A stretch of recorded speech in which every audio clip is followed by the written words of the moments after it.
আজকে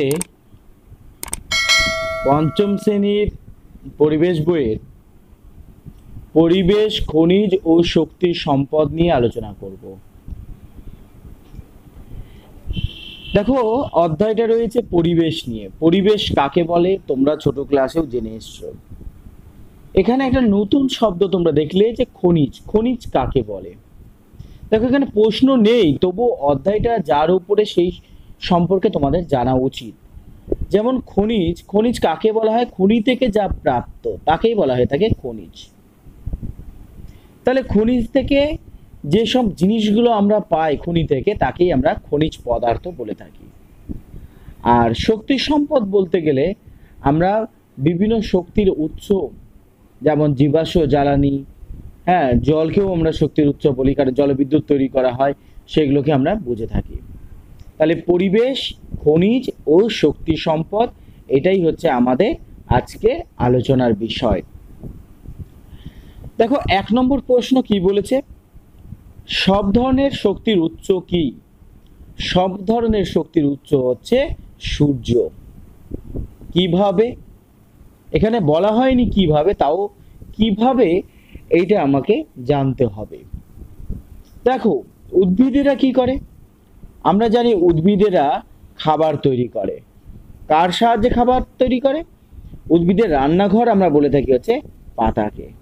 তাহলে উদ্ভিদ পাতার সাহায্যে খাবার তৈরি করে, এবং এই যে প্রক্রিয়া, এই প্রক্রিয়াটার নাম হচ্ছে সালোক সংশ্লেষ।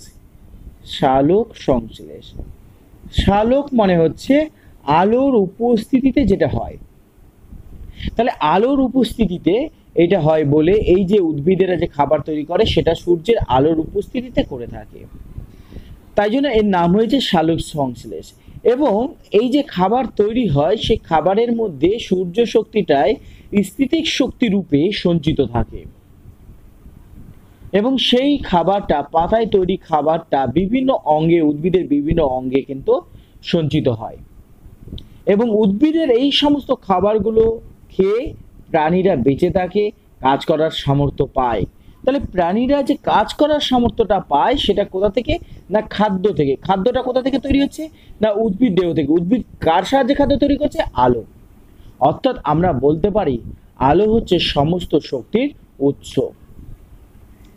এছাড়াও বর্তমানে দেখবে যে আমরা কি করি, বিদ্যুৎ, বর্তমানের যুগ হচ্ছে বিদ্যুতের যুগ। বিদ্যুৎ তৈরি হয় কার সাহায্যে? কয়লার সাহায্যে। এই কয়লা তৈরিতেও কিন্তু সূর্যের ভূমিকা রয়েছে। কেমন করে? আমি বললাম উদ্ভিদেরা খাবার তৈরি করে।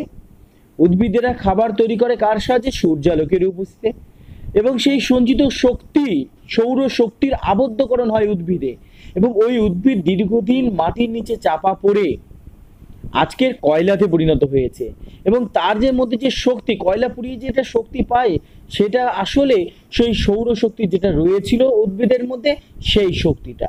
অর্থাৎ আমরা এই কথাটা বলতে পারি যে সূর্য হচ্ছে সমস্ত শক্তির উৎস। এরপরের প্রশ্ন দেখো, 2 নম্বর প্রশ্ন হচ্ছে চিরচরিত শক্তির উৎস কি? চিরচরিত শক্তি কোনগুলো? যে সমস্ত শক্তিগুলো ব্যবহার হয়ে আসছে দীর্ঘদিন ধরে, সেগুলোকে চিরচরিত শক্তি বলি। সেটা কয়লা হতে পারে, কয়লারও ব্যবহার হয়ে এসছে অনেক দিন ধরে। তারপরে আমরা খনিজ তেল বলতে পারি। তাহলে কয়লা বলতে পারি, আবার খনিজ তেল বলতে পারি। এই খনিজ তেলটাই আবার বিভিন্ন ভাগে মানে পরিশোধন করে বিভিন্ন অংশ আমরা পেয়ে থাকি। এখান থেকে আমরা পেট্রোল, ডিজেল, কেরোসিন, ঠিক আছে, এই ধরনের উপাদানগুলো আমরা পেয়ে থাকি, যাদেরকে দহন করে আমরা কি করে থাকি? না শক্তি পেয়ে থাকি। এগুলো ব্যবহার হয়ে আসছে দীর্ঘদিন ধরে, তাই জন্য একে চিরচরিত শক্তি বলা হয়ে থাকে। তাহলে যে সমস্ত শক্তিগুলো দীর্ঘদিন ধরে ব্যবহার হয়ে আসছে, যেগুলো এখনো প্রচলিত রয়েছে, সেগুলো প্রচলিত শক্তি বা চিরচরিত শক্তি বলা হয়ে থাকে। অচিরচরিত শক্তি কাকে বলা হয়? এর ঠিক উল্টা, যেগুলো ব্যবহার হয় না, যেগুলো ভবিষ্যতে ব্যবহার করা যেতে পারে, সেগুলো অচিরচরিত শক্তি। যেমন ভূতাপ শক্তি, ভূতাপ শক্তি বা জোয়ার ভাটা শক্তি, এগুলোকে আমরা বলে থাকি হচ্ছে অচিরচরিত শক্তি। আচ্ছা, এইবারে দেখো 3 নম্বর প্রশ্ন কি বলেছে। 3 নম্বর প্রশ্ন বলেছে জীবাশ্ম গঠিত জ্বালানি নয় এমন একটি উদাহরণ। মানে জীবাশ্ম গঠিত জ্বালানি নয়, মানে আমরা দেখলাম যে কয়লা একটা জীবাশ্ম গঠিত জ্বালানি। কেন? কারণ কয়লাটা দীর্ঘদিন ধরে, মানে উদ্ভিদ মাটির নিচে দীর্ঘদিন চাপা পড়ে কয়লায় তৈরি হয়েছে, তাই জন্য তাকে আমরা জীবাশ্ম বলি। তাহলে যেগুলো দীর্ঘদিন ধরে মাটির নিচে চাপা পড়ে থাকে সেটাই আমরা বলি জীবাশ্ম। তো কয়লা, পেট্রোল, ডিজেল এগুলো যেগুলো আমরা বললাম সেগুলো জীবাশ্ম গঠিত জ্বালানি। কিন্তু এখানে বলেছে 3 নম্বর প্রশ্ন বলেছে জীবাশ্ম গঠিত জ্বালানি নয়।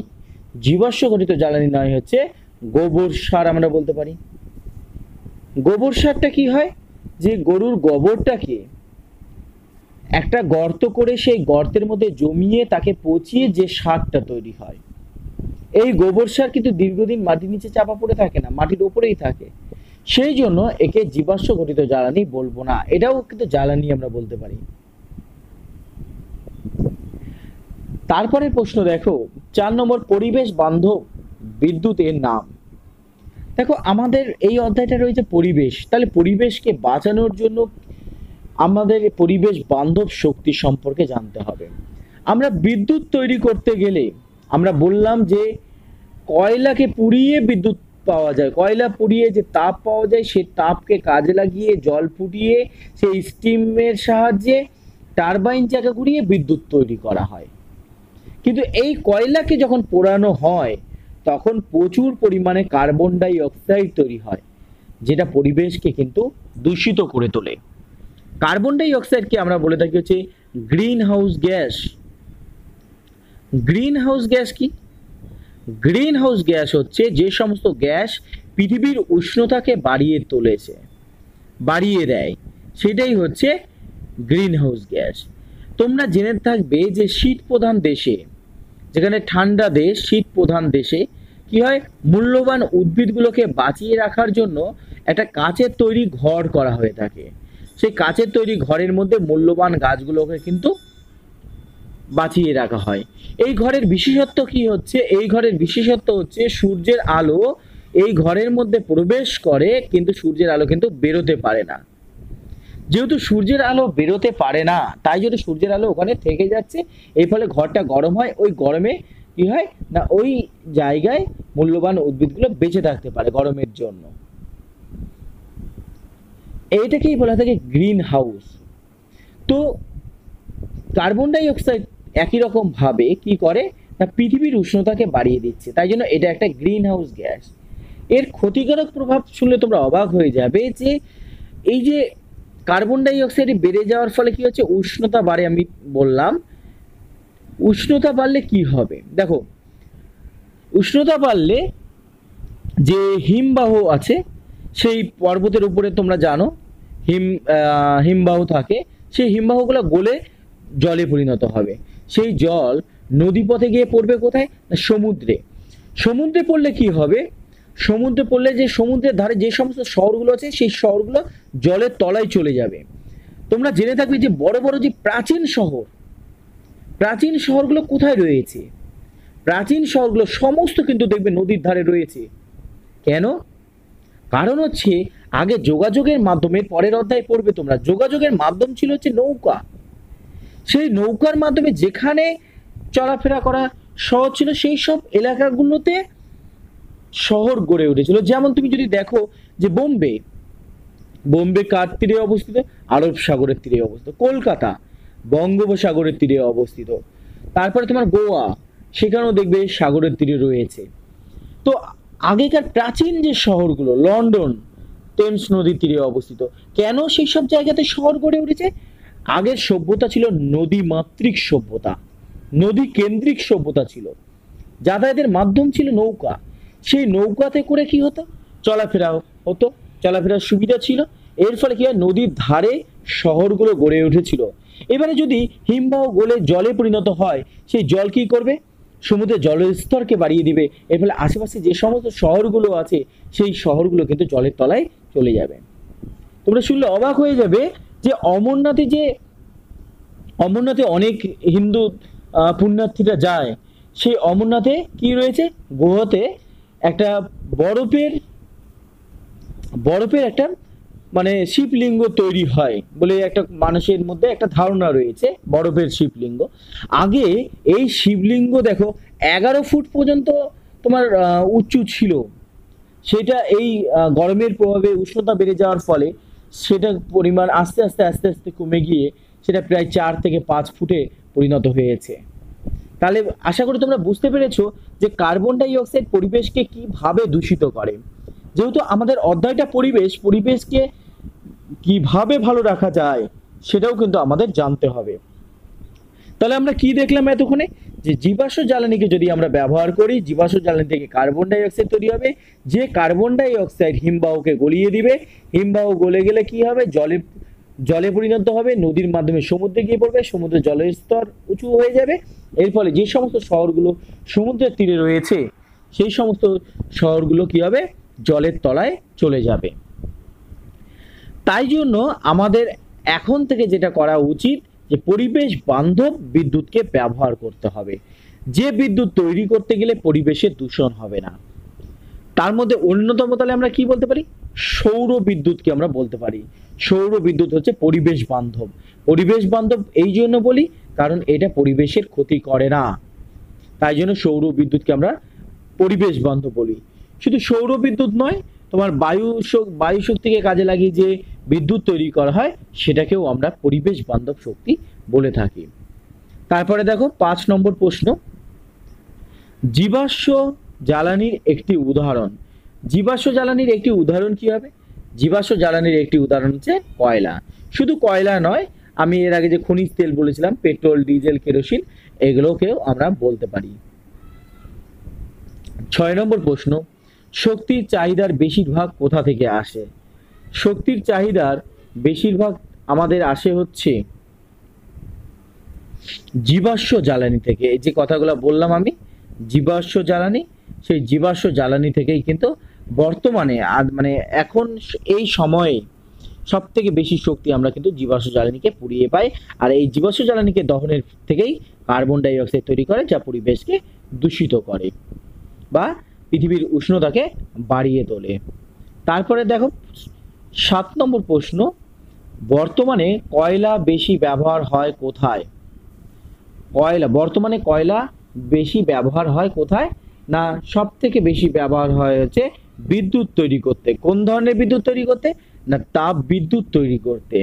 আমি বললাম যে কয়লা পুড়িয়ে তাপ পাওয়া যায়, সেই তাপকে কাজে লাগিয়ে বয়লারের মধ্যে যে জল থাকে সেই জলকে ফুটিয়ে স্টিমে পরিণত করা হয়।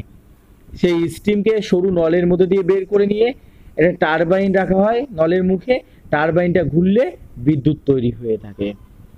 তাহলে বর্তমানে কয়লা সব থেকে বেশি হয় হচ্ছে তাপ বিদ্যুৎ তৈরি করার ক্ষেত্রে। উল্লেখ করতে হবে, শুধু বিদ্যুৎ লিখলে কিন্তু হবে না, আমাকে এখানে তাপ বিদ্যুৎ কথাটা বলতে হবে। বিদ্যুৎ বিভিন্ন ধরনের হয়, জলবিদ্যুৎ হয়, তবে তাপ বিদ্যুতেই কয়লাকে ব্যবহার করা হয়। 8 নম্বর প্রশ্ন, একটি পূরণশীল শক্তির উৎস কি। পূরণশীল মানে যে শক্তি কখনোই ফুরোবে না, যেটা বারবার ব্যবহার করা যেতে পারে, সেটা হচ্ছে বায়ু। তারপরে 9 নম্বর প্রশ্ন দেখো, সূর্যের তাপ ব্যবহার করে রান্না করা হয় যে যন্ত্রে, তার নাম কি। তার নাম হচ্ছে সোলার কুকার। Solar cooker.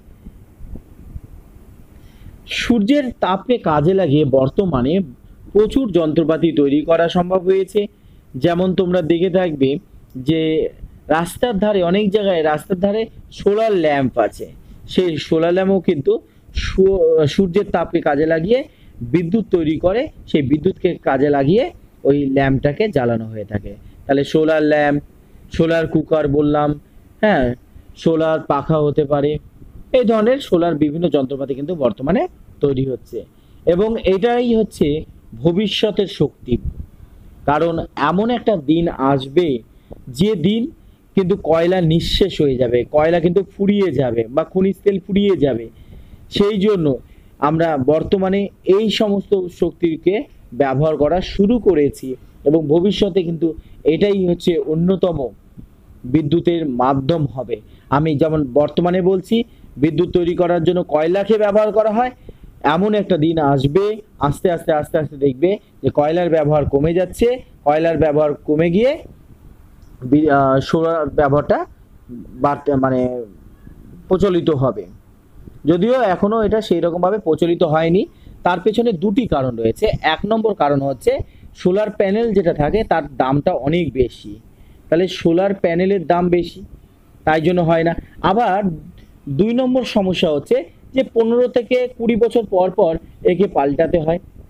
তাই জন্য সরকারকে ইনিশিয়েটিভ নিয়ে কি করতে হবে না, এই যে সোলার প্যানেল, এই যে প্যানেলগুলোর দাম এত বেশি, সেগুলোকে ভর্তুকি দিয়ে যদি মানুষকে উৎসাহিত করা হয় তাহলে কিন্তু এই সমস্ত বিদ্যুতের প্রচলন বাড়বে।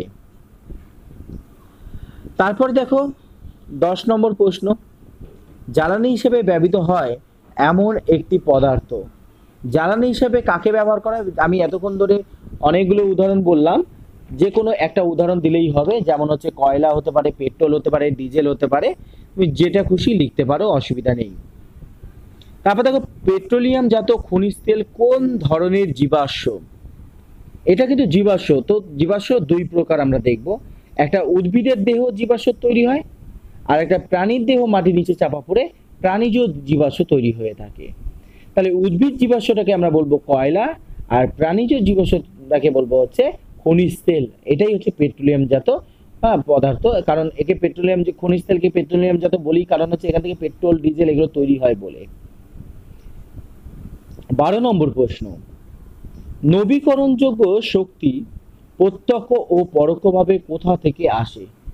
নবীকরণযোগ্য শক্তি প্রত্যক্ষ বা পরোক্ষভাবে আসে হচ্ছে সূর্য থেকে। আমরা প্রথম প্রশ্নই পড়েছিলাম সমস্ত শক্তির উৎস হচ্ছে সূর্য। তাহলে সেই নবীকরণযোগ্য শক্তির প্রত্যক্ষ বা পরোক্ষভাবে কোথা থেকে আসে? সূর্য থেকে আসে। 13 নম্বর, কয়লা কি জাতীয় জীবাশ্ম? আমি একটু আগেই বললাম যে পেট্রোলিয়ামটা হচ্ছে প্রাণীজ জীবাশ্ম, কয়লা হচ্ছে উদ্ভিজ্জ জীবাশ্ম। তারপরে 14 নম্বর দেখো, কালো হিরে কাকে বলে? কালো হিরে বলে হচ্ছে কয়লাকে। কয়লাকে কালো হিরে বলা হয়। তারপরে 15 নম্বর, জেনারেটর কোন শক্তিতে চলে? জেনারেটর চলে হচ্ছে ডিজেল থেকে যে উৎপন্ন তাপ শক্তি তা দিয়ে চলে। তাহলে ডিজেল দিয়ে চলে, ডিজেল থেকে কি হয়? উৎপন্ন তাপ শক্তিতে চলে, তাপ শক্তিতে এটা চলে। তারপরে প্রশ্ন দেখো, প্রডিউসার গ্যাস কি? প্রডিউসার গ্যাস হচ্ছে কৃত্রিম উপায়ে উৎপন্ন জ্বালানি গ্যাসকেই বলা হয় প্রডিউসার গ্যাস। মানে কৃত্রিমভাবে যে সমস্ত জ্বালানি তৈরি করা হয়। তাহলে কৃত্রিম উপায়ে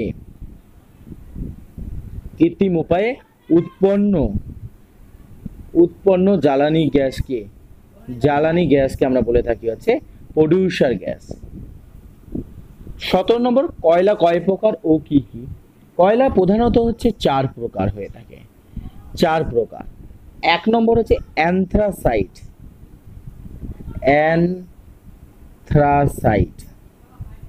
অ্যানথ্রাসাইট। 2 নম্বর হচ্ছে বিটুমিনাস।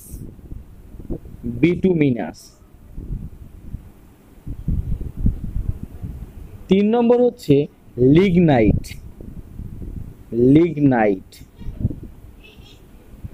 4 নম্বর হচ্ছে পিট কয়লা।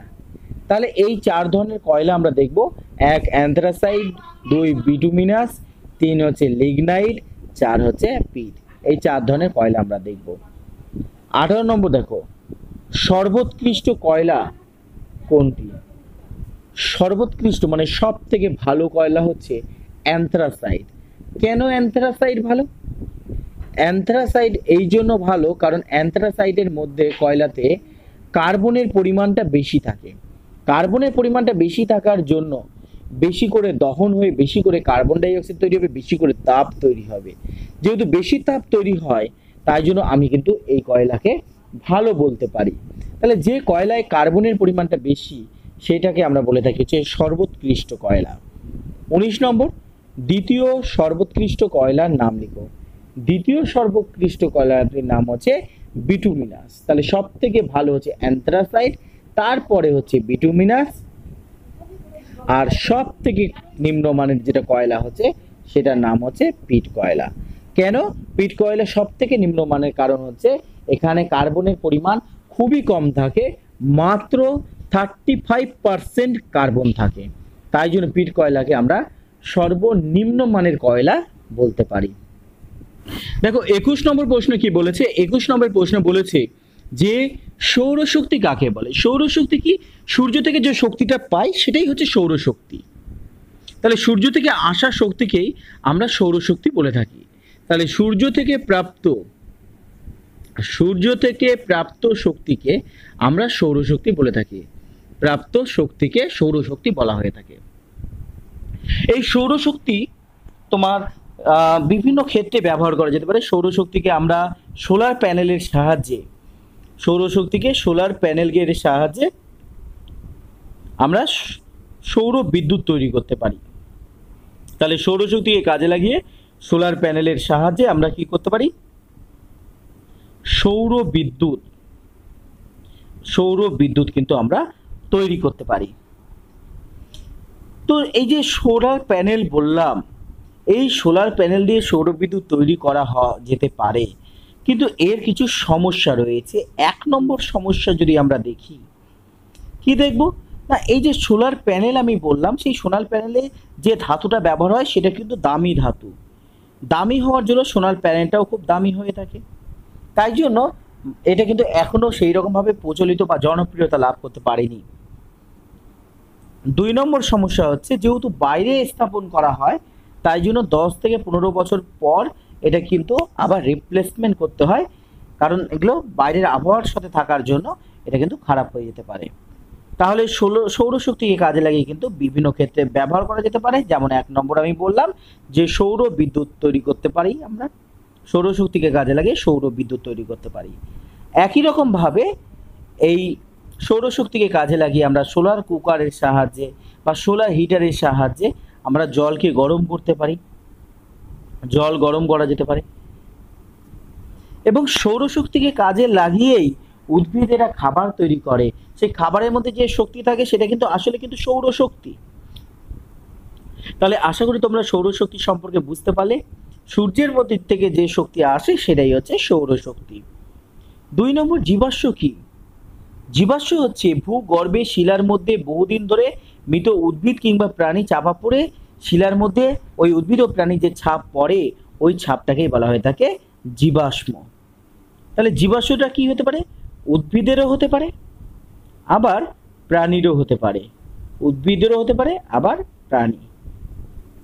তাহলে উদ্ভিদ ও প্রাণী দীর্ঘদিন ধরে মাটির নিচে চাপা পড়ে সেখানে চাপ এবং তাপের প্রভাবে কি হয় যে এই যে উদ্ভিদ ও প্রাণী কি হয়, তার একটা ছাপ ওই মাটির মধ্যে, ওই শিলার মধ্যে থেকে যায়।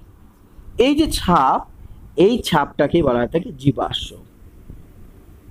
এবং যে সমস্ত জীবাশ্মকে জ্বালানি হিসেবে ব্যবহার করা হয় তাকে বলা হয়ে থাকে জীবাশ্ম জ্বালানি। 24 নম্বর প্রশ্নে বলেছে জীবাশ্ম জ্বালানি কাকে বলে? তাহলে জীবাশ্ম কাকে বলে আমরা জানলাম। তাহলে যে সমস্ত জীবাশ্মকে পুড়িয়ে তাপ ও আলো পাই, যে সমস্ত জীবাশ্মকে পুড়িয়ে তাপ ও আলো পাওয়া যায় তাদেরকে আমরা বলে থাকি হচ্ছে জীবাশ্ম জ্বালানি।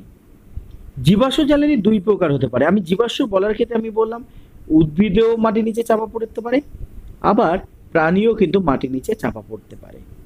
উদ্ভিদ যদি চাপা পড়ে তাহলে তৈরি হয় হচ্ছে কয়লা। উদ্ভিদ জীবাশ্ম থেকে পাওয়া যায় হচ্ছে কয়লা, আর প্রাণীজ জীবাশ্ম থেকে পাওয়া যায় হচ্ছে খনিজ তেল। 23 নম্বর প্রশ্নটা দেখো, পেট্রোলিয়াম কি? পেট্রোলিয়াম হচ্ছে প্রাণী কি হয়, মাটির সমুদ্রের নিচে কি হয়, চাপা পড়ে পলিতে জমা হয়ে পলির মধ্যে সঞ্চিত হয় এবং দীর্ঘদিন ধরে চাপা পড়ার ফলে কি হয়, এই প্রাণীর দেহ থেকে এক ধরনের তরল নিঃসৃত হয় যেটা ওই পলির স্তরের মধ্যেই থেকে যায়। এটাকেই বলা হয় থাকে খনিজ তেল।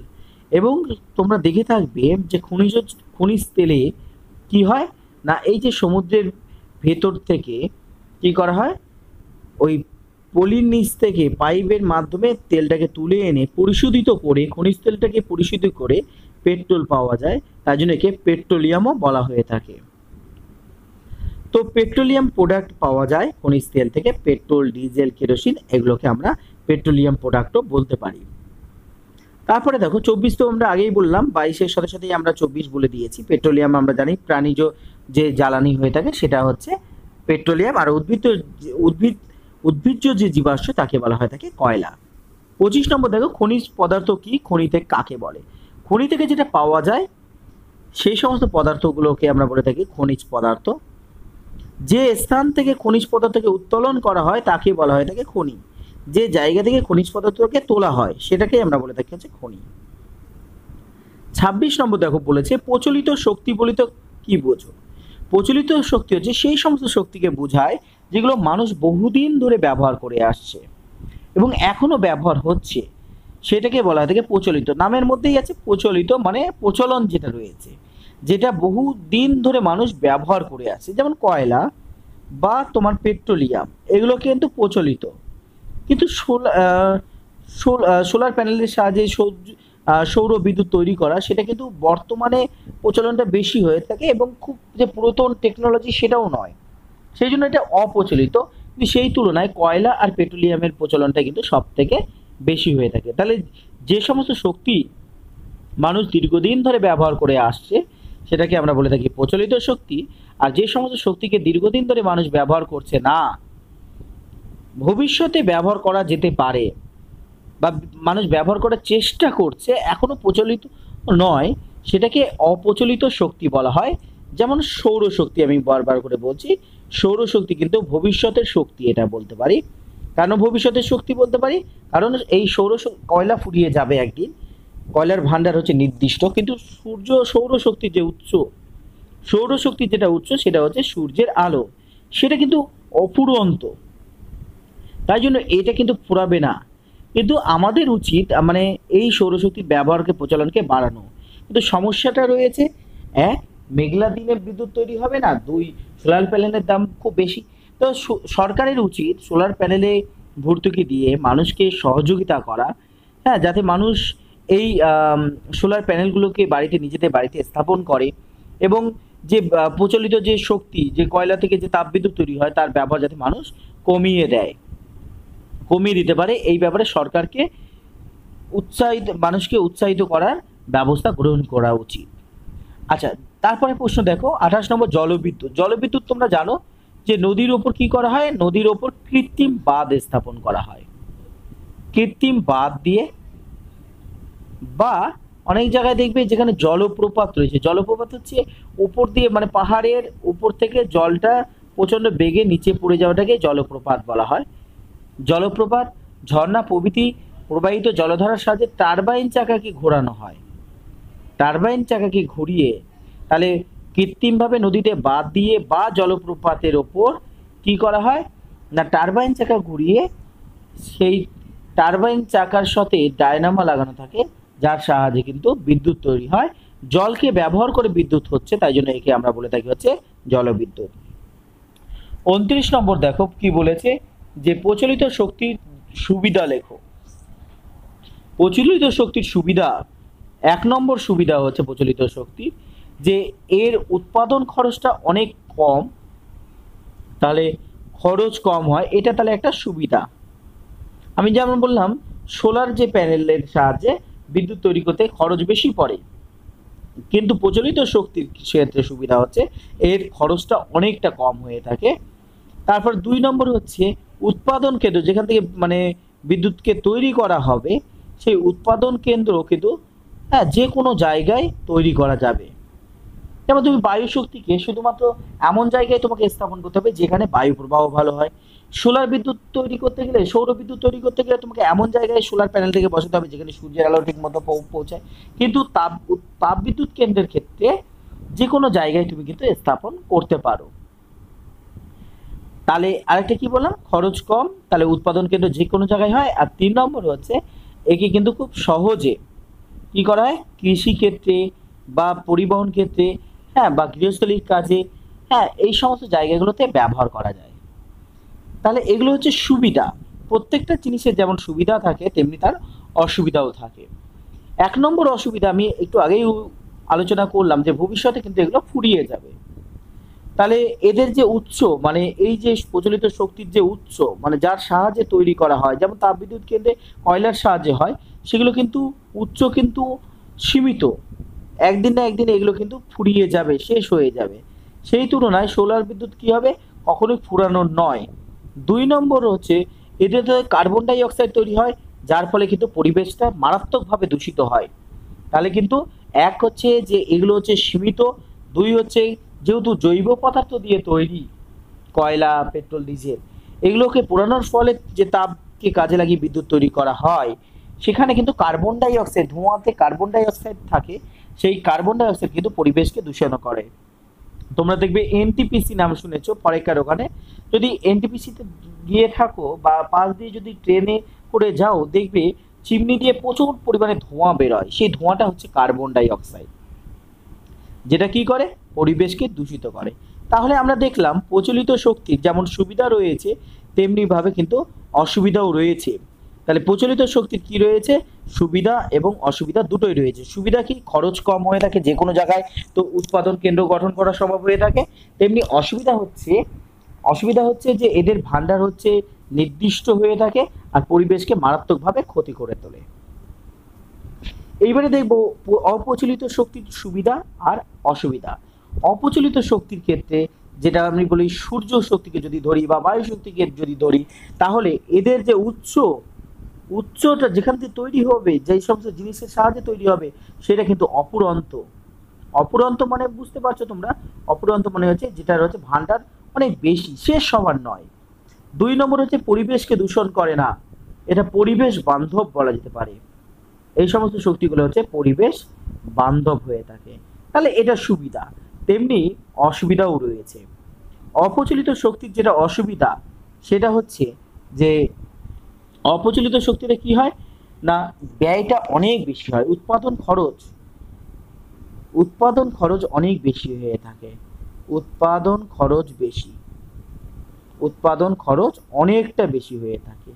তারপরে কি হয়ে থাকে, যে কোনো জায়গায়, হ্যাঁ, এই সমস্ত কেন্দ্রকে, উৎপাদন কেন্দ্র যে কোনো জায়গায় স্থাপন করা যায় না। তাহলে উৎপাদন কেন্দ্র কিন্তু যে কোনো জায়গায় স্থাপন করা সম্ভব নয়। 33 নম্বর দেখো কি বলেছে, কয়েকটি প্রচলিত শক্তির নাম। আমাদের এতক্ষণের আলোচনায় তোমরা প্রচলিত শক্তিগুলো আশা করি জেনে গেছো, তাও আমি বলে দিচ্ছি যেহেতু প্রশ্ন আছে। যেমন হচ্ছে কয়লা হতে পারে, খনিজ তেল হতে পারে, প্রাকৃতিক গ্যাস হতে পারে। তাহলে খনিজ তেল হতে পারে, আবার আমরা দেখবো হচ্ছে প্রাকৃতিক গ্যাস। তাহলে এগুলো হচ্ছে আমরা বলবো যে প্রচলিত শক্তি। প্রাকৃতিক গ্যাস মানে হচ্ছে সিএনজি, প্রাকৃতিক গ্যাস মানে হচ্ছে সিএনজি, কম্প্রেসড ন্যাচারাল গ্যাস, যার প্রধান উপাদান হচ্ছে মিথেন, যেটা জ্বালানি হিসেবে আমরা কিন্তু ব্যবহার দেখবো অনেক জায়গাতে করা হয়ে থাকে। তারপরে প্রশ্ন দেখো, বর্তমান যুগকে বিদ্যুৎ যুগ বলা হয় কেন? আমি এর আগে একটা প্রশ্ন আলোচনা করতে গিয়ে বলেছিলাম যে বর্তমান যুগকে বিদ্যুৎ যুগ বলা হয়, এর কারণ হচ্ছে আমরা বিদ্যুতের উপর নির্ভরশীল হয়ে পড়েছি, বিভিন্ন কাজগুলো বিদ্যুতের সাহায্যে হয়। এমনকি তোমার ট্রেন যে চলে, সেই ট্রেন চলাটাও কিন্তু তোমার বিদ্যুতের সাহায্যে হয়ে থাকে। এছাড়া গরমের সময় যে পাখা তুমি চালাও, মনোরঞ্জনের জন্য যে টিভি চালাও, সব কিন্তু বিদ্যুতের সাহায্যে চলে। তাহলে আমাদের প্রয়োজনীয় বিভিন্ন কাজগুলো বিদ্যুতের সাহায্য ছাড়া কিন্তু হয় না, আমরা বিদ্যুতের উপর নির্ভরশীল, তাই বর্তমান যুগকে বিদ্যুৎ যুগও বলা হয়ে থাকে। 35 নম্বর দেখো কি বলেছে, তাপবিদ্যুৎ বলিতে কি বুঝো? তাপবিদ্যুৎ হচ্ছে তাপকে কাজে লাগিয়ে যে বিদ্যুৎ তৈরি করা হয়, অর্থাৎ তাপ শক্তিকে কাজে লাগিয়ে যে বিদ্যুৎ তৈরি করা হয় তাকে বলা হয়ে থাকে তাপবিদ্যুৎ। তাপ শক্তি কিভাবে পাবো? তাপ শক্তি পেতে গেলে আমাকে জীবাশ্ম জ্বালানিকে দহন করতে হবে। জীবাশ্ম জ্বালানি কাকে বলছি? জীবাশ্ম জ্বালানি আমি বলবো হচ্ছে কয়লা, ডিজেল, প্রাকৃতিক গ্যাস, এগুলো। তাহলে তাপ শক্তিকে পুড়িয়ে তাপ শক্তির সাহায্যে, হ্যাঁ, যে বিদ্যুৎ তৈরি করা হয় তাকে তাপবিদ্যুৎ বলা হয়। তাপ পাওয়ার জন্য আমাকে জীবাশ্ম জ্বালানি যেমন কয়লা, পেট্রোল, ডিজেল, এই কয়লা, ডিজেল, প্রাকৃতিক গ্যাসকে পোড়াতে হবে। পোড়ানোর পর যে তাপ হবে সেই তাপের সাহায্যে বয়লারে যে জল নিয়ে সেই জলকে ফুটিয়ে স্টিম তৈরি করে সেই স্টিমের মধ্যে টারবাইন চাকাকে ঘুরিয়ে যে বিদ্যুৎ তৈরি হয় তাকে বলা হয়ে থাকে তাপ বিদ্যুৎ। তারপরে 36 নম্বর প্রশ্ন দেখো। 36 নম্বর বলেছে কয়েকটি অপ্রচলিত শক্তির নাম। অপ্রচলিত শক্তি আমরা এর আগেও এই প্রশ্নটা একবার দেখেছি যে অপ্রচলিত শক্তি হচ্ছে সৌর শক্তি, জোয়ার ভাটা শক্তি, ভূতাপ শক্তি। তাহলে বায়ু শক্তি হতে পারে, বায়ু প্রবাহকে কাজে লাগিয়ে যে শক্তি হয় বায়ু শক্তি হতে পারে। হ্যাঁ, ভূতাপ শক্তিটাও হতে পারে, ভূগর্ভের মধ্যে প্রচুর তাপ থাকে সেই তাপকে কাজে লাগিয়ে ভূতাপ শক্তি যে বিদ্যুৎ তৈরি করা যেতে পারে তাকে বলা হয় থাকে ভূতাপ শক্তি। এগুলো অপ্রচলিত। অপ্রচলিত মানে এগুলো সেই রকম ভাবে প্রচলন নেই, যদিও বায়ু শক্তি আর সৌরশক্তি প্রচলনটা শুরু হয়েছে, কিন্তু ভূতাপ শক্তি একটা মানে বিজ্ঞানীরা এটা নিয়ে গবেষণা করে চলেছে যে ভূতাপ শক্তিকে বা পৃথিবীর অভ্যন্তরে আমরা জানি যে উষ্ণতা অনেক বেশি হয়ে থাকে, সেই উষ্ণতাকে কিভাবে কাজে লাগানো যেতে পারে। কারণ আমরা দেখেছি যে তাপ বিদ্যুৎ তৈরি করতে গেলে তাপ লাগে, পৃথিবীর কেন্দ্রেও তো প্রচুর তাপ রয়েছে, সেই তাপকে কাজে লাগিয়েও আমরা বিদ্যুৎ তৈরি করতে পারি। এটা বিজ্ঞানীরা ভাবনা চিন্তার মধ্যে রয়েছে। একে বলা হয় থাকে ভূতাপ শক্তি। এগুলো কিন্তু অপ্রচলিত শক্তি। তাহলে আমরা কি কি অপ্রচলিত শক্তি বলতে পারি? আমরা বিদ্যুৎ সৌর শক্তি বলতে পারি, বায়ু শক্তি বলতে পারি, জোয়ার ভাটা শক্তি হতে পারে, ভূতাপ শক্তি। এগুলোকে আমরা অপ্রচলিত শক্তি বলে থাকি। তারপরে 37 নম্বর দেখো, কয়লা ও পেট্রোলিয়াম কিভাবে তৈরি হয়। তোমরা নিশ্চয়ই জানো যে কয়লা কিভাবে সৃষ্টি হয়েছে। কয়লা বহু বছর আগে কি হয়, উদ্ভিদগুলো মাটির নিচে চাপা পড়ে কয়লায় তৈরি হয়েছে। মানে আমরা দেখব যে পৃথিবীটা না আগে অনেকটা নিচু ছিল এবং জলাভূমির পরিমাণটা অনেক বেশি ছিল, এবং গুল্ম জাতীয় উদ্ভিদ, ছোট ছোট ঝোপালো গাছ কিন্তু এখানে ছিল, ঝোপঝাড়পূর্ণ গাছগুলো এখানে ছিল। কোনো কারণে, কোনো প্রাকৃতিক কারণে সেই সমস্ত গাছগুলো মাটির নিচে চাপা পড়ে গিয়ে আজকের দিনে কয়লায় পরিণত হয়েছে। আর পেট্রোলিয়ামটা কিভাবে সৃষ্টি হয়, যে সমুদ্রের মধ্যে কি হয়, যে কোনো একটা সামুদ্রিক প্রাণী রয়েছে, হ্যাঁ, এবারে যে তার উপরে পলি পড়লো এবং তারপরে আবার পলি পড়লো, এর ফলে পলির যে চাপ, সেই চাপের প্রভাবে কি হয়, ওই যে প্রাণীটা কিন্তু যেটা থেকে গেল, হ্যাঁ, সেটাই কিসে পরিণত হয়, এক ধরনের তরল নিঃসরণ করে, এবং তরলগুলো কিসে পরিণত হয় না খনিজ তেলে পরিণত হয়েছে। তাহলে আমরা এটা বলতে পারি যে অনেক দিন ধরে উদ্ভিদ মাটির নিচে চাপা পড়ে কয়লায় পরিণত হয়, আর সামুদ্রিক প্রাণীগুলো, হ্যাঁ, সমুদ্রের নিচে জমা হয়ে যে জীবদেহ থেকে যে জীবাশ্ম পাওয়া যায় তাকে বলা হয় থাকে পেট্রোলিয়াম। আচ্ছা, 38 নম্বর দেখো, কয়লা খনিতে ধসের ভয় কিভাবে কমানো যেতে পারে। কতগুলো উপায় আমাদেরকে গ্রহণ করতে হবে। 1 নম্বর হচ্ছে কয়লা উত্তোলন করার পর সেই শূন্যস্থানকে বালি দ্বারা ভর্তি করে দিতে হবে, বালি পূর্ণ করতে হবে। যখন কোথাও থেকে কয়লা তোলা হলো, সেই যে ফাঁকা থেকে গেল মাটির নিচে, সেটাকে কিন্তু আমাকে বালি দ্বারা পূর্ণ করে দিতে হবে। বালি ও মাটি যাতে আলগা না হয় তার জন্য কি করতে হবে, প্রচুর পরিমাণে হচ্ছে ওখানে গাছ লাগাতে হবে। আমরা জানি গাছ কি করে, গাছের যে মূল সেটা মাটির নিচের কি হয়, জালের মতো ছড়িয়ে থেকে মাটিকে আঁকড়ে ধরে থাকে, ফলে ধস হওয়ার সম্ভাবনাটা কমে যাবে। তাহলে যে জায়গা থেকে কয়লাকে উত্তোলন করা হচ্ছে সেই জায়গাকে বালি দ্বারা পূর্ণ করতে হবে যাতে ধস না নামে, এবং গাছও বেশি করে লাগাতে হবে। আমরা জানি গাছের মূল কি হয়, মাটিকে শক্ত করে ধরে থাকে। তারপরে 39 নম্বর প্রশ্ন দেখো, আগ্নেয়গিরি কাকে বলে। আগ্নেয়গিরি হচ্ছে যে ভূগর্ভস্থ যে লাভা, ভূগর্ভস্থ যে গরম লাভা, সেই লাভাগুলো কি হয়, কোনো ফাটলের মাধ্যমে কি হয়, সেগুলো যখন বাইরে বেরিয়ে আসে, এই যে বেরিয়ে আসা এই যে ঘটনা, এটাকেই বলা হয়ে থাকে আগ্নেয়গিরি। তাহলে মাটির নিচে যে লাভা, এই ম্যাগমা থাকে, আমরা জানি প্রচুর তাপে ম্যাগমা থাকে, এবং যেগুলো বাইরে বেরিয়ে আসে তাকে বলে লাভা। সেই লাভাগুলো যখন বেরিয়ে আসে প্রচণ্ড বেগে, তখন তাকে আমরা বলে থাকি হচ্ছে আগ্নেয়গিরি। কারণ বেরিয়ে আসার অন্যতম কারণ হচ্ছে যে মাটির নিচে প্রচুর তাপ যেমন বেশি, চাপটাও বেশি, সেই জন্য কোথাও ফাটল হলে সেখান থেকে প্রচণ্ড বেগে বাইরে বেরিয়ে আসে, এটাকেই আগ্নেয়গিরি বলে থাকি। অপ্রচলিত শক্তির দুটি বৈশিষ্ট্য বলেছে। দেখো, 1 নম্বর হচ্ছে বৈশিষ্ট্য হচ্ছে যে অপ্রচলিত শক্তি হচ্ছে যে এদের যে উৎস যা দিয়ে এটা তৈরি করা হয় সেটা কিন্তু অপুরন্ত মানে অনেক, মানে এটা ফুরবে না কখনোই, অপুরন্ত। তারপরে 2 নম্বর হচ্ছে এগুলো পরিবেশ বান্ধব, এগুলো থেকে পরিবেশে কার্বন ডাই অক্সাইড কিন্তু বাড়ে না। ঠিক আছে, তাই জন্য একে পরিবেশ বান্ধব বলে থাকি। এছাড়া একে কিন্তু খুব খোলামেলা জায়গাতে আমরা তাকে ব্যবহার করতে পারি। হুম, যেমন কৃষিক্ষেত্রে একে ব্যবহার করতে পারি। অনেক জায়গায় আমরা দেখে থাকবো যে জমিতে সাবমার্শাল বসানো থাকে। সেই সাবমার্শালকে চালানোর জন্য কি প্রয়োজন হয়ে থাকে? সেই সাবমার্শালকে চালানোর জন্য তোমার বিদ্যুতের প্রয়োজন হয়ে থাকে। তো মাটির মধ্যে তার নিয়ে যাওয়াটা সমস্যা, তাই জন্য যেখানে সাবমার্শাল থাকে সেখানে কি করা হয়, সোলার প্যানেলকে কাজে লাগিয়ে বিদ্যুৎ তৈরি করে সেই বিদ্যুৎকে কাজে লাগিয়ে যদি সাবমার্শাল চালানো যেতে পারে, তাহলে এগুলো অপচলিত শক্তির সুবিধা। তারপরের প্রশ্ন ৪১ নম্বর, সোলার প্যানেল কি? সোলার প্যানেল হচ্ছে একটা যন্ত্র। এটি কাজ দিয়ে একটা সোলার প্যানেল আমরা দেখব। সোলার প্যানেলটা কি দিয়ে ঢাকা থাকে? যাতে বাতাস থেকে মানে আবহাওয়ার যাতে প্রভাবিত না করতে পারে, তাই জন্য কাঁচ দিয়ে ঢাকা থাকে। কাঁচ দিয়ে ঢাকা থাকে। একটু কোণ করে রাখা থাকে, একটু হেলানো থাকে, যাতে সূর্যের আলো বেশি করে এখানে পড়তে পারে। এর সাহায্যে কি করা হয়? এর সাহায্যে সৌরশক্তি থেকে বিদ্যুৎ তৈরি করা হয়ে থাকে। ৪২ নম্বর প্রশ্ন বলেছে টারবাইন কি? টারবাইন হচ্ছে এমন একটা যন্ত্র যেটা কি করে না পাখার মতো কাজ করে থাকে। পাখার মতো কাজ করে।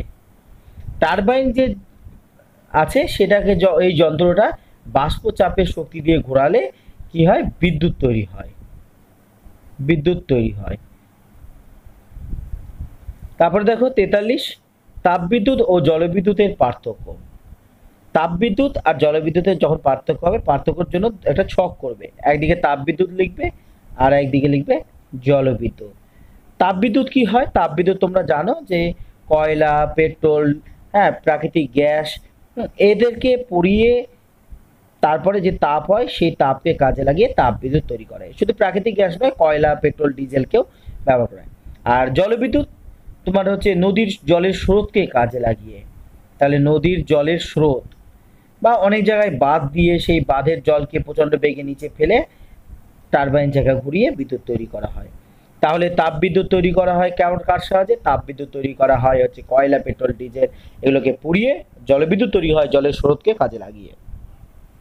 তাপবিদ্যুৎ হচ্ছে পরিবেশ দূষণ করে, কার্বন ডাই অক্সাইড তৈরি করে, পরিবেশ দূষণ হয়। আর জলবিদ্যুৎ কিন্তু পরিবেশ বান্ধব। তাপবিদ্যুতের কিন্তু খরচ তুলনামূলকভাবে অনেকটা বেশি হয়ে থাকে, কারণ কয়লাকে আনতে হবে, তা কয়লাকে শোধন করতে হবে। তোমরা শুনলে জানবে যে কয়লাকে শোধন করতে হয়। ডাইরেক্ট কয়লাকে খনি থেকে তুলে সেই কয়লাকে কিন্তু ব্যবহার করা হয় না। ব্যবহার করলে কার্বন ডাই অক্সাইড এত পরিমাণে তৈরি হবে যেটা পরিবেশকে খুব সহজে দূষণ করতে পারে। তাই জন্য কয়লাকে তাপবিদ্যুৎ কেন্দ্রে নিয়ে যাওয়ার আগে কোল ওয়াশিং করা হয়, মানে কয়লাকে ধুয়ে তার মধ্যে অশুদ্ধিকে যতদূর পারা যায় সম্ভব দূর করা হয়, তারপরে সেই কয়লাকে ব্যবহার করা হয়। অর্থাৎ এই যে ট্রান্সপোর্টের একটা খরচা আছে, একটা খনি থেকে কোল ওয়াশিং সেন্টারে যাবে, সেখান থেকে তাপবিদ্যুৎ কেন্দ্রে যাবে, এর একটা খরচা আছে। কিন্তু জলবিদ্যুতে কিন্তু এই ধরনের খরচাটা নেই, তুলনামূলকভাবে খরচ কম। একবার তাকে স্থাপন করার যা খরচা, তারপরে কিন্তু খরচাটা খুব কম। তাহলে কি কি পার্থক্য হতে পারে? তাহলে পার্থক্য লেখার সময় কিন্তু আমরা বিষয়টাকেও উল্লেখ করব। তাহলে এখানে এক ধারে থাকবে বিষয়,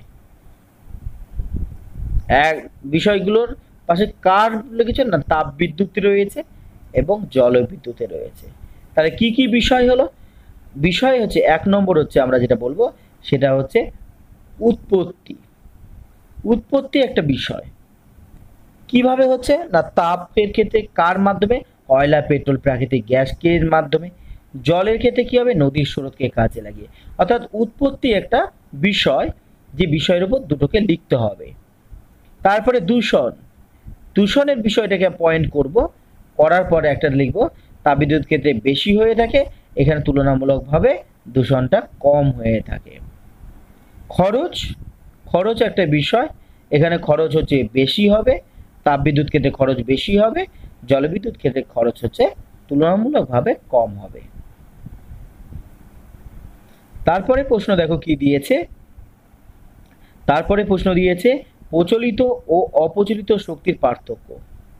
তাহলে প্রচলিত অপ্রচলিত শক্তির পার্থক্য হচ্ছে, জানো তোমরা যে প্রচলিত শক্তি কি হয়, দীর্ঘদিন ধরে বহু সময় ধরে মানুষ যে শক্তিটা ব্যবহার করে আসছে, যেটা এখনো ব্যবহার হয়ে চলেছে, তাকে প্রচলিত শক্তি বলা হয়।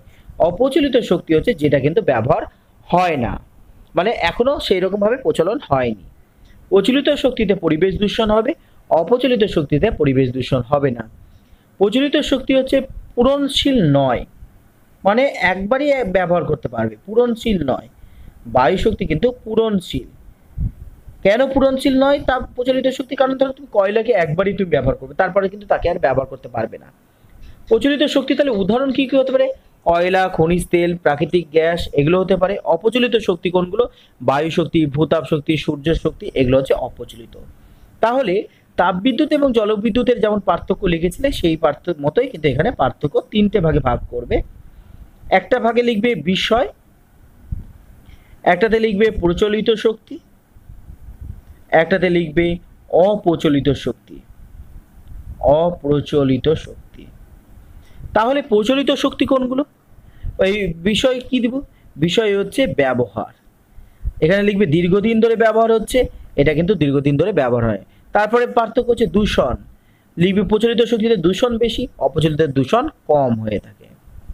তারপরে দিতে পারবে যে উদাহরণ হতে পারে, উদাহরণ কি হতে পারে, কয়লা, পেট্রোলিয়াম, এগুলো। আর অপ্রচলিত হচ্ছে বায়ু শক্তি। আর তারপরে হচ্ছে পুনর্ব্যবহারযোগ্য। প্রচলিত শক্তি পুনর্ব্যবহার করা যায় না, পূরণশীল নয়। অপ্রচলিত শক্তি হচ্ছে পূরণশীল। এইভাবে তোমরা কিন্তু পার্থক্য লিখতে হবে। তারপরে দেখো ৪৫ নম্বর প্রশ্ন, কয়লা কিভাবে সৃষ্টি হয়েছে। আমি কিন্তু তোমাদের এটা বলেছি, আর একবার বলে দিচ্ছি যে হাজার হাজার বছর আগে, অনেক বছর আগে, কিন্তু হাজার হাজার বছর আগে কি হয়, উদ্ভিদ, যেহেতু কয়লা বলেছে তাই জন্য কিন্তু আমরা উদ্ভিদ বলবো। উদ্ভিদ কি হয়, বিভিন্ন প্রাকৃতিক কারণে মাটির নিচে চাপা পড়ে, আর মাটির নিচে চাপ এবং তাপের পরিমাণটা বেশি, আমরা জানি চাপ ও তাপের পরিমাণটা অনেক বেশি। সেই চাপ এবং তাপের প্রভাবে উদ্ভিদ কি হয়েছে, উদ্ভিদ কয়লায় পরিণত হয়েছে। যেহেতু এটা কালো ধরনের হয় এবং খুবই কাজের, এটা খুব মূল্যবান বলা যেতে পারে। বা আমি বলছি যে বর্তমান সমাজে যে বিদ্যুতের যুগ, সেই বিদ্যুৎ তৈরি করার জন্য কয়লা লাগে, অর্থাৎ এটা একটা মূল্যবান। তাই জন্য তার মূল্যের দিকের কথা, তার ব্যবহারের দিকের কথা চিন্তা করে তাকে কিন্তু কালো হিরেও নামকরণ করা হয়ে থাকে। তারপরে দেখো 46 পশ্চিমবঙ্গের কয়লা খনি ও কয়লার উত্তোলন সম্পর্কে লেখো। পশ্চিমবঙ্গের কয়লা খনিগুলো কোথায় কোথায় আছে সেটা আগে দেখি। বেশিরভাগ কয়লা খনি তোমরা দেখবে আসানসোলে থাকে, তাহলে আসানসোলে কিন্তু তোমার বেশিরভাগ কয়লা খনি রয়েছে। আর একটা জায়গা রয়েছে সেটা হচ্ছে রানীগঞ্জ, তাহলে রানীগঞ্জ ও আসানসোলে, ঠিক আছে, এই ধরনের কিন্তু বেশি মানে কয়লা খনি দেখতে পাওয়া যায়। এছাড়াও অল্প বিস্তর তোমার বীরভূম জেলাতে রয়েছে, বীরভূম, বাঁকুড়া আর পুরুলিয়াতে রয়েছে। কিন্তু যদিও আমি বলছি বীরভূম, বাঁকুড়া, পুরুলিয়া, হ্যাঁ এগুলোতেও খনি রয়েছে, কিন্তু সেই পরিমাণে নয়, বা তার উত্তোলনটা খুব একটা হয় না। বেশিরভাগই তোমার হয় হচ্ছে এই আসানসোল আর রানীগঞ্জে। কিভাবে উত্তোলন করা হয়, মাটির মধ্যে সুড়ঙ্গ করে, মাটির মধ্যে সুড়ঙ্গ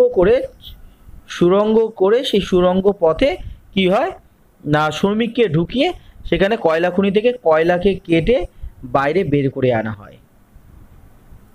এর ফলে কি হয়, ধরো এটা ধরো ভূমি, এটা ধরো এখানে একটা সুড়ঙ্গ করা আছে, এটা ধরো মাটি রয়েছে, এটা মাটি রয়েছে।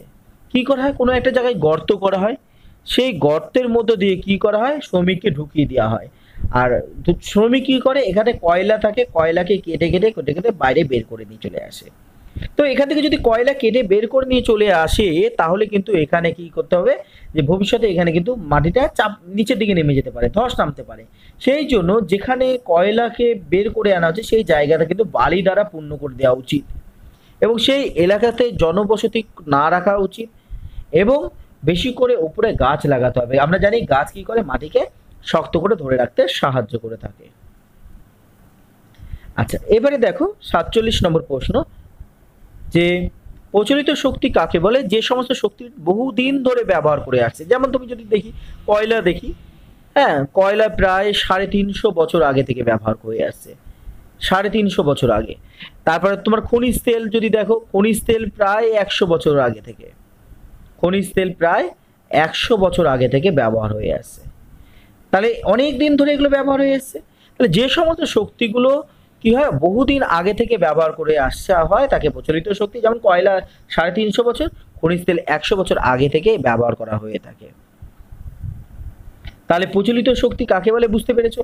আচ্ছা, এই শক্তির ভবিষ্যৎ কি? দেখো, প্রচলিত শক্তি কিন্তু বহুদিন আগে কি হয়েছে না, কয়লা বা পেট্রোল ডিজেল এগুলো থেকে তো, কিন্তু প্রচলিত শক্তির এই যে উৎস যেগুলো আমরা বলছি সেগুলো কিন্তু অফুরন্ত নয়, সেটা কিন্তু একটা লিমিটেশন রয়েছে, তার একটা সীমাবদ্ধতা রয়েছে। কি হবে একদিন কি হবে সেটা হচ্ছে ফুরিয়ে যাবে। তাহলে এর ভবিষ্যতে আমরা কি বলতে পারি? ভবিষ্যতের দিকে তাকিয়ে আমাদের কিন্তু এর ব্যবহারটাকে যতদূর সম্ভব কমাতে হবে বা বিজ্ঞানসম্মত উপায়ে একে ব্যবহারকে করতে হবে। এর যতদূর সম্ভব কি করতে হবে? ভবিষ্যৎ প্রজন্মের কথা চিন্তা করে এখন থেকেই বিকল্প শক্তির সম্পর্কে ভাবতে হবে। পরের প্রশ্নটা এই বিকল্প শক্তি নিয়েই রয়েছে। তাহলে বিকল্প শক্তিকে আমি যে কথাটা বললাম, প্রচলিত শক্তির যে উৎস সেটা কয়লাও হতে পারে, কয়লাই মেন, সেটা কিন্তু এমন একটা দিন আসবে যেদিন কিন্তু ফুরিয়ে যাবে। তাহলে তখন আর তাহলে ফুরিয়ে গেলে বিদ্যুৎ তৈরি হবে না বলে সমাজ কি বিদ্যুৎহীন হয়ে থাকবে? আমরা তো বিদ্যুতের ওপর নির্ভরশীল, তাহলে বিদ্যুৎ তৈরি করতে হবে। তাহলে আমাকে বিকল্প পদ্ধতিতে আমাকে বিদ্যুৎ তৈরি করতে হবে। এইগুলোই হচ্ছে বিকল্প শক্তি। যে এই যে ধরো সৌর শক্তিকে আমরা ব্যবহার করতে পারি, সৌর শক্তি হতে পারে, বায়ু শক্তি হতে পারে, ভূতাপ শক্তি হতে পারে, বায়োগ্যাস হতে পারে। এগুলোর ব্যবহারকে আমাকে জোয়ার ভাটা শক্তি হতে পারে, এগুলোকে ব্যবহার বাড়াতে হবে। এগুলোই হচ্ছে বিকল্প শক্তি, যে বর্তমান দিনে যেটা ব্যবহার হচ্ছে তার মানে সীমাবদ্ধতার কথা চিন্তা করে আমাদেরকে কি করতে হবে? অন্যান্য শক্তিকে ব্যবহার কথা ভাবতে হবে। আর ওই শক্তিগুলোকেই বলা হয়ে থাকে বিকল্প শক্তি। তাহলে বুঝতে পারছো? এবং এই শক্তি সব থেকে ভালো হচ্ছে যে এগুলো পরিবেশ দূষণ ঘটায় না। তারপরে দেখো 49 নম্বর বলছে সূর্যের আলো থেকে যে বিদ্যুৎ তৈরি করা হয় তার সাহায্যে কোন কোন যন্ত্র চলে? আমরা দেখেছি যে আমরা একটা আলোচনা করেছিলাম প্রথমে, আমরা সেখানেও দেখেছি, এবার আবার লিখছি যে সোলার কুকারকে আমরা চালাতে পারি, সোলার কুকার, সোলার ড্রয়ার হতে পারে, সোলার ড্রায়ার হতে পারে, সোলার লন্ঠন হতে পারে, সোলার স্ট্রিট লাইট হতে পারে। এই সমস্ত যন্ত্রগুলো কিন্তু আমরা দেখব যে সূর্যের আলোতেই চলে। তারপরে দেখো 50 নম্বর প্রশ্ন, পেট্রোল ডিজেল ও কেরোসিন কি কি কাজে লাগে বিদ্যুতের ব্যবহার লিখো। দেখো, পেট্রোল ডিজেল কেরোসিন তোমরা জানো যে বেশিরভাগই আমরা বলি একে জ্বালানি, অর্থাৎ জ্বালানি হিসাবেই একে বেশি ব্যবহার হয়। এছাড়া বড় বড় ইঞ্জিন চালাতে, বাস চালাতে, হ্যাঁ এই সমস্ত কিছু কিন্তু, হ্যাঁ ইঞ্জিনযুক্ত মেশিন চালানোর জন্য, তাহলে জ্বালানি হিসাবে মেশিন চালানোর জন্য, তারপর রান্নার জন্য স্টোভে, হ্যাঁ এইসব ক্ষেত্রে কিন্তু আমরা দেখব পেট্রোল ডিজেল কেরোসিন ব্যবহার করা হয়। বিদ্যুতের ব্যবহার, বিদ্যুৎ তো বিভিন্ন ক্ষেত্রে ব্যবহার হয়, এটা নিশ্চয়ই বলার কিছু নেই যে আলো জ্বালানোর জন্য আলো জ্বলে, বিদ্যুতের সাহায্যে আলো জ্বলে, পাখা ঘোরে, টিভি চলে, রেডিও চলে, মিক্সি চলে, জল তোলার পাম্পও চলে। তো এছাড়া বর্তমান দিনে তো রেলগাড়ি, ট্রাম গাড়ি এই বিদ্যুতের সাহায্যেই চলে। তাহলে বিদ্যুতের ব্যবহার আমরা মোটামুটি জানি, এটা আর কিছু বলার দরকার নেই। আজকে এই পর্যন্তই থাক, এর পরের দিন নতুন অধ্যায় নিয়ে আলোচনা করব। ধন্যবাদ। Subscribe my channel pKb math.